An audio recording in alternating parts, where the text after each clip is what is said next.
How to get Nvidia Control Panel in Windows 11.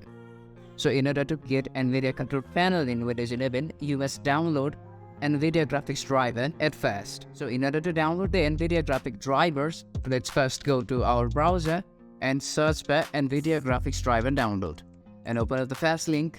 And from here, make sure that the every details that you put here on the product type and product series matches with your graphics card. For now, I have my GTX 1650 graphics card and everything looks okay from here. Now I'm going to tap on search and click on download.